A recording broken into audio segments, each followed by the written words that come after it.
Hello, this is Corey Edmund Ninjalot here to deliver a message talking about how we are moral beings. Now, first of all, why is this important and how do you define morality? Well, this is important because it helps us understand what we are innately as our human nature. And if I'm saying we are moral beings, I'm saying that there's a moral part of our human nature that desires consideration, that needs to be considered in order for it to be used, or at least it's always at work, even if it isn't recognized, and it can, thus, when recognized, become even better. So, if you want to improve as an individual, as a human being on this earth, perhaps it is looking at that moral idea, the morality within yourself and within your environment, your actions ultimately, so you can help decide not just the future for the world, but the future for yourself as well. And so morality governs all of that. It governs consequences, essentially, because you look at these consequences and you say, well, is this a good consequence? Is this a bad consequence? For example, you can even apply that in health. Like if you eat something that you shouldn't eat, you realize, well, I shouldn't eat that food. It's not the right food for my digestion. So you're saying my digestion is a human nature, and I'm looking at the nature of a food and saying, is that nature comply with this nature? And you're looking at two different natures. When I say nature is the answer, it's looking at both these natures. How do they interact and why are they important? How do they provide for one another? How do they essentially just interact, right? So if they interact in a negative way, I might say it's denaturing. If it affects in a positive way, I might say, well, it's naturalizing. And I have many different terms for this. I have presentations about it, etc. But when we look at morality, you may ask, well, how do you define morality? I want you to look at it in the most basic sense. Look at it for yourself. What do you think is a moral thing, and what is not a moral act? Looking at actions in particular helps us particularly look at what we're doing. So what is a moral act? You might say it is one that doesn't cause harm, doesn't create a victim, doesn't steal, doesn't claim ownership. You go anywhere along those lines, it is voluntary, right? Those lines all basically are interconnected. And most people are going to give a response among those lines. It doesn't have to be set in stone, a particular way of fashion, even though the consequences are. Because terms and perceptions are not as objective as actions and effects. Okay, so we can try to describe those actions and effects, but again, if we're just using words, it's by the nature of words that they're going to be perceived differently, and they're going to be utilized differently among people and languages and translations, etc. So the point is to understand what you're actually doing, the intent, right, of the situation. And the same thing when it comes to beings, human beings. We want to look toward their intent. What was their motive behind this type of action? Right, so we're looking at the deeper morality of an individual's own conscience to say, well, what do they think is moral and immoral? That's going to basically attribute to the actions that they contribute into the world. So why are we moral beings? Now that we define morality as sort of basic, I want you to look at it for yourself, not judge it solely from your own point of view, but look at it based on the consequences of actions, look at it based on the effects and how it affects other human beings, how they also feel about it as well. Put yourself in other people's shoes, the golden rule, all that stuff. Okay, we defined that, and we talked about how human nature can basically interact with other natures. So, including morality itself in words. So, why are we moral beings? And the easy answer to this question is because we are in the capacity toward it. We have the ability to be moral beings. If we didn't, then I wouldn't say we are moral beings. I'm saying we are because we can, because this is who we are able to be if we utilize it. If we are given the ability to be moral, to have conscience, to feel empathy, then we should use it. Even if some people are psychopaths and sociopaths, don't feel anything, don't understand the consequences to their actions, or choose to ignore it. The point is that they don't have to be that way. And other people don't have to be that way.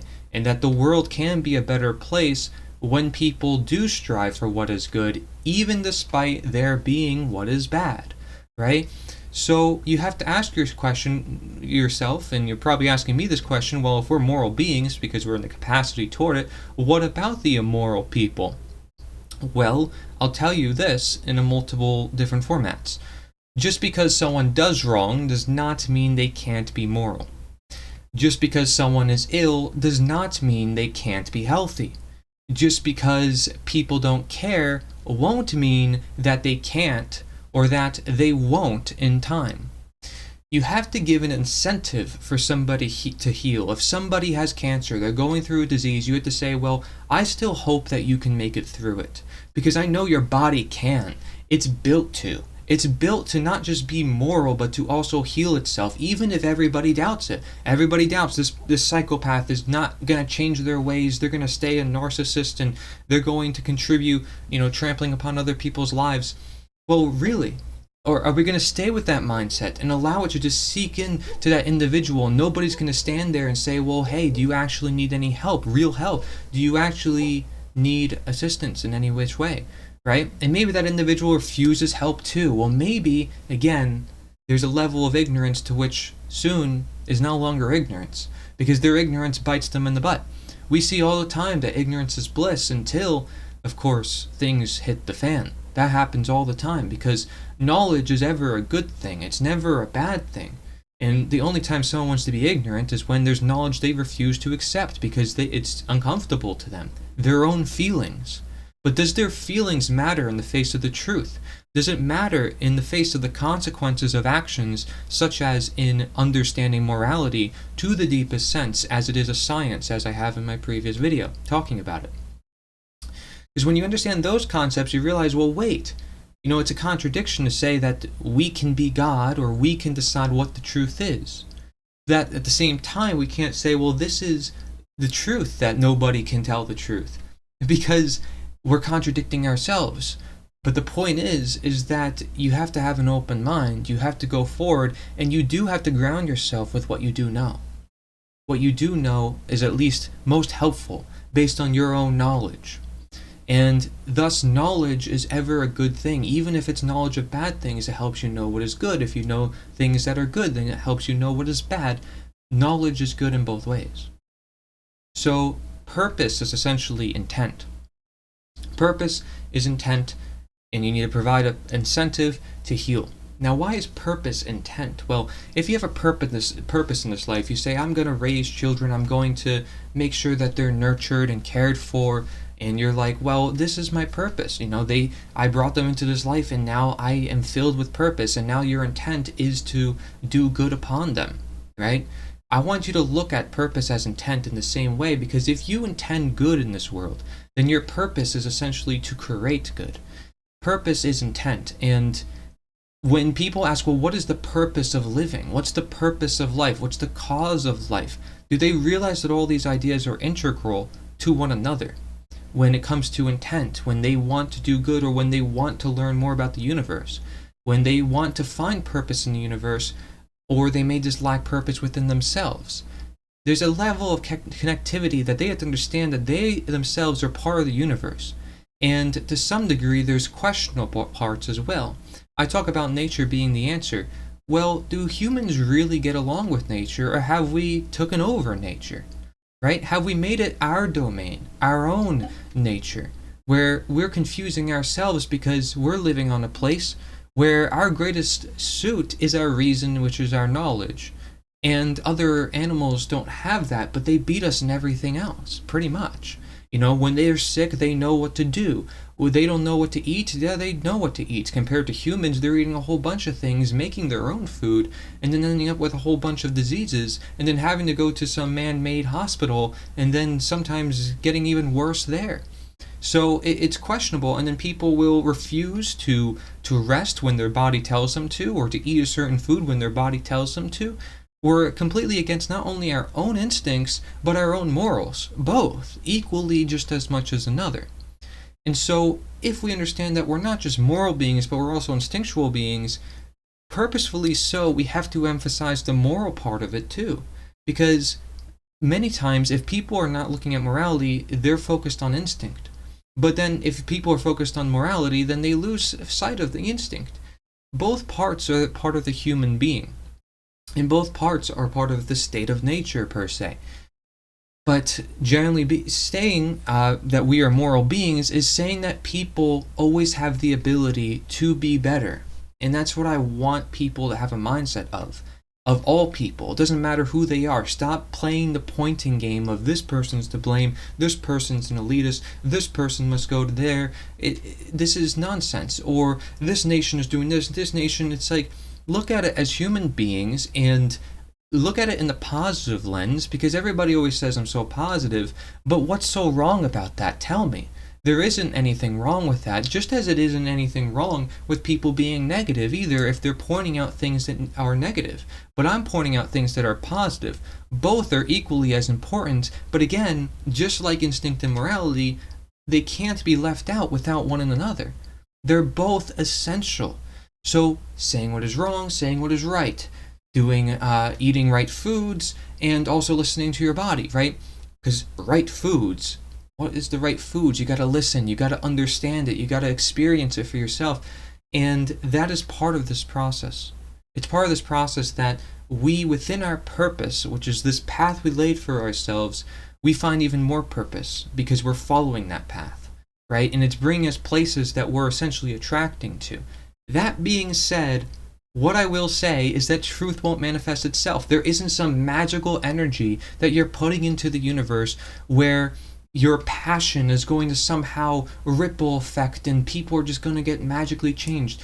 Now, if that's the case, okay, so be it. There's certain things out of my knowledge I'm willing to accept, if so, because we don't have enough knowledge of it currently. Such as if all our brains are hardwired to a central brain within the universe and all of us are receiving similar messages and we feel similar thoughts. That is very possible because there's many people who are doing research on different fields as such. But what I'm saying is that karma and these ideas of morality are not just some magical means. Chaos and order is not some magical means. Us promoting the truth is not going to actually make sure and ensure that the truth does manifest or that people act on behalf of it. Me speaking passionately to the camera does not guarantee that it's going to happen. But I will give the incentive that, okay, sure, let's say, okay, it is going to get out there. Because guess what? Humanity has ever been striving toward it, and I'd say we're moving toward the right path if we ended chattel slavery and had the American independence, for example. But is things really getting better?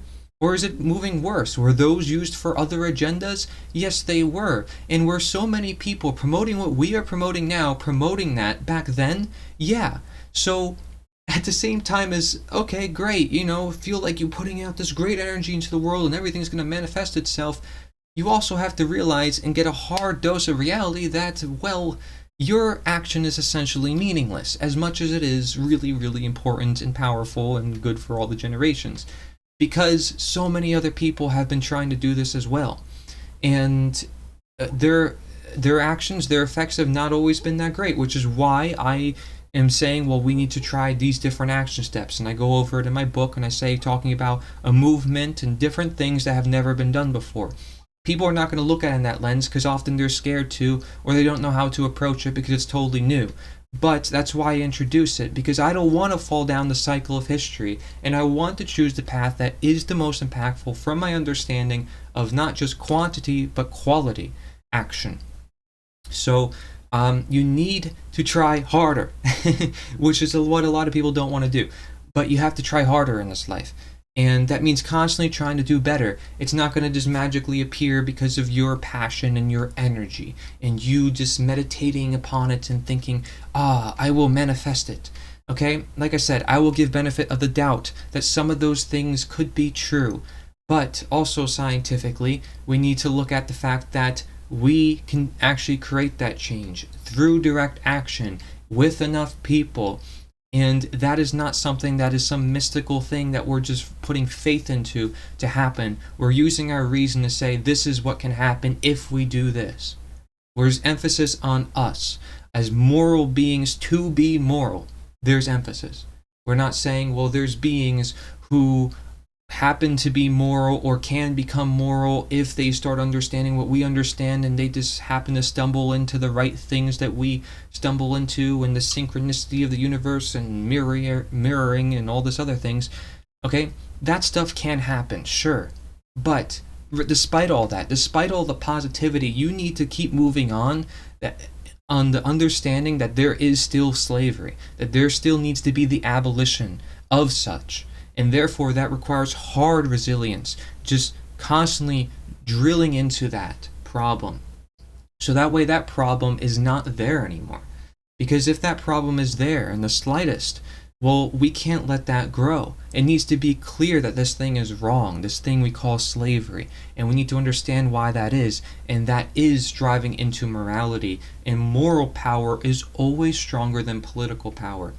Always remember that. And if you are doubting that and you're thinking, well, we got to vote someone to office, elect someone, watch my video talking about how political action is essentially useless, okay, and always leads to democide.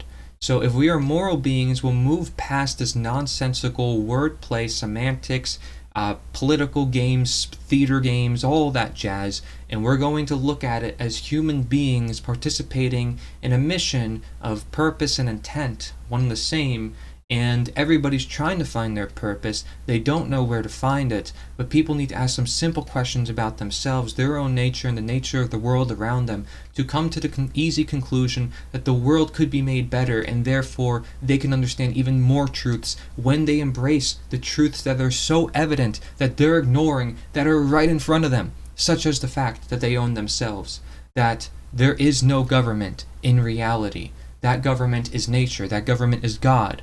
And they are not to be a slave of anybody. No, their property does not belong to anybody else, and others' property does not belong to them. Simple concepts that they know that they are contradicting themselves on and don't realize that they are, or are ignorant of it. Again, is ignorance an excuse?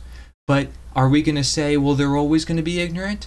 Are we going to say that they're never going to heal? That somebody is wrong and therefore they're a criminal by intent? Even if it was a vice, or maybe it was a mistake, or maybe there were other problems and maybe they can heal, but we don't look at that. Why aren't we looking at things holistically?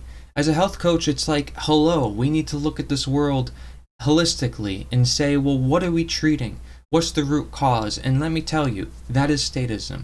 And if you're a health practitioner, anybody in health, I have a whole article about this as well on nita.one/health, where you can look at the status perspective through health. That could help. Otherwise, go to nita.one/truth for my book on slavery, where you can learn all about slavery. I would recommend it, and if anybody needs anything, feel free to reach out to me or put anything in the comment section below. But if anybody's wondering, like, why are we moral beings? Like I said, it's, again, because we're in the capacity toward it. So it's your choice if you want to encourage that ability within the human conscience. Okay, and that requires grounding ourselves in what we know to be right and wrong. That requires sometimes even using words such as subjective morality, or just morality, or conscience, okay, or debunking psychopathy, or debunking people who crave power, or going to people who actually care about one another and joining those communities and feeling them out and talking to people as human beings, not reading off of teleprompters and doing your robotic day-to-day thing. Right? And maybe you want to provide some more balance into your life and say, this is the real work I'm going to do, and this is maybe what's going to provide me with more purpose and intent, because I realize that I have a purpose in this life, and that is to live on. That is to make sure my children have a better future in the world. And if I want to ensure that, again, I need to be sure of it. And I need to manifest it. And I'm not just going to magically wish for it or hope other people do it. I'm going to do it myself as a moral being. That's why morality is so important, and that's why I'm a teacher of morality. And that's why it is ultimately what really changes the world, if enough people can do it, and if enough people utilize this knowledge, quality and quantity. Thank you very much for watching. This is Corey Nature is the Answer.